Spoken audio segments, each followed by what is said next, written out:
Ayyee mallattoo boo'ichaa tokko emoojii tokko hin barbaadu. Emoojii tokko bilookiin si godha dhaggeeffadhu. Mucaan kun hin du'ee jechaa jiru. Dhageessanii qabamee ijoollee Oromoo ajjeesee jechaa jiru. Kamtu Walloon ajjeesu ijoollee Arsiin ajjeestu waan hin beekun qabu. Mucaa abarsoo eenyu jedhu maqaa isaan beeku dhugaa rabbiin beeku. Isaa fi mucaan tokko jira mucaa Walloo.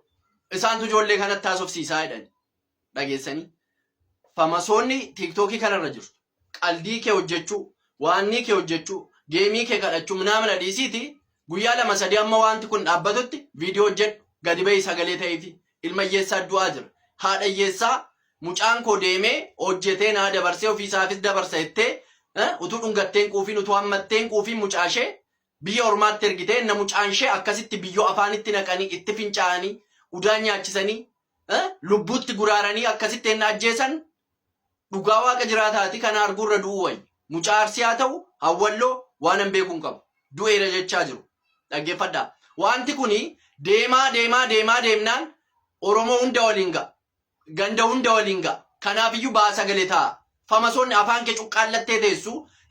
Ati laayikii barbaacha viidiyoo garaagaraa natti hojjettu waan akkasii irratti baatee dubbattee amma dandeessu walitti dhuftee qarshiitiin ijoollee kana qabsiistanii ijoollee kana akka isaan assaqaayyaan ajjeesanitti hin ajjeefamani taanaan dubbii biraa ka'a jechuudha. Dhaggeeffadhu dubbii biraatu ka'a. Kanaafiyyuu ijoollee Oromoo adaraa sin kadhadha. Sheer godhaati Famasoota jirti jedhamtu bira nagaa ba'aa sagalee ta'a. Ba'aa dubbadhaa obboleessa kee du'aa jira. Dhaggeeffadhu kiisii keef qofa yookaan immoo laayikii fi fooloo barbaacha qofa hin ijjiin obboleessa kee du'aa jira ba'i irraa dubbadhu. Dhaabaa waan kun gaarii miteedha. Teessanii ilaalina.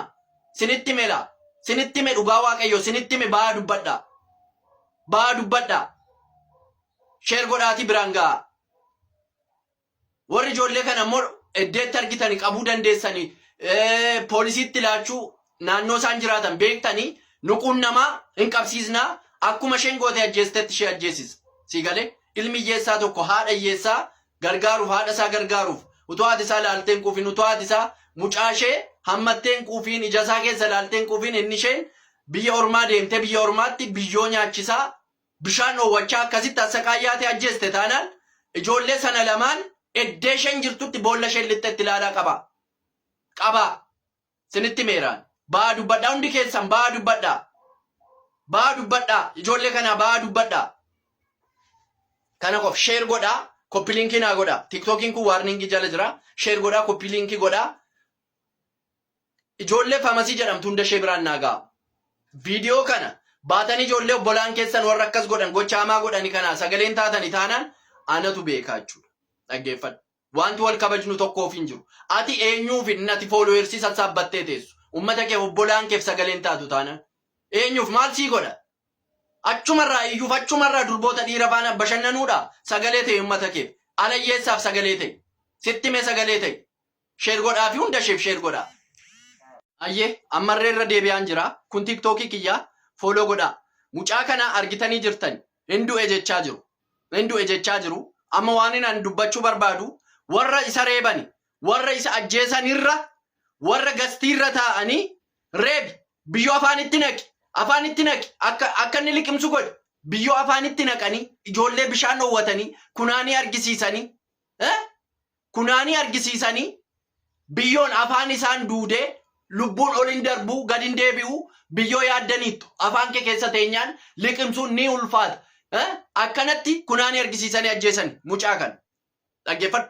TikTokii kooti nama sagalee sii ta'u fooloon gootu TikTokii kana naa guddisaa. Daddafaati sheer koppi liinkii godhaa walitti sheer godhaa TikTokii kana. Bahaa dubbadhaarraa ijoolleen TikTokii qabdan ijoolleen sagalee qabdan bahaa dubbadhaa. Bahaa dubbadhaarraa Oromoo maqaatii banne dhugaa waaqa jiraataa maqaatii banne Oromoon kanaan dura nama hammata ormayyuu baatee jiraata jedhanii har'a walitti cakkantee ijoolleen akkana wal gochaa jirti. Ijoollee sana lamaan mucaa Arsii sanaaf isa Walloo sana qaba warra TikTokii irra teessee TikTokii isaanii nuu qaba. Eddee isaan jiran suura qabu waan ta'eef warra gastii irra taa'ee haasa'aa ture warra reebi gara fi biyyoo afaanitti naqi afaan isaatti udaa naqi fincaan nyaachisi fincaan isaa obaasee jedhanii isaanii nuu qaba. Adara waaqa lafaa maqaatii badaa jirraa sheer godhaate eddeen dumaan ga'a. Ijoollee kana dafaa qaba. Eddee isaan jiranitti birrii walitti finnee poolisiidhaan bakka isaan jiranitti barbaachisnee lookeeshiniidhaanii qabuun dirqamaa qabnee akka ijoolleen kun assaqaayya'amtetti achumatti mangisti biyya sanaatiin ajjeesisuun dirqama keenya. Kanaafiyyuu sheer koppiliinki gochuudhaan uummata biraan nagaa ijoolleen tiiktookii irra fayyadamtan ijoolleen famasii taatan dafaa waan kanarraa dudubbadhaa dafaa ijoollee keessan qaqqabaa ilmaan hiyyeessaa dhumaa jira ilmaan hiyyeessaa toolajjeesaa jira dafaa ba'aa dubbadhaa dubbiin kun hin dhaabbatu taanaan waan biraata deemaa jira dafaa waaqa sodaadhaa dafaa.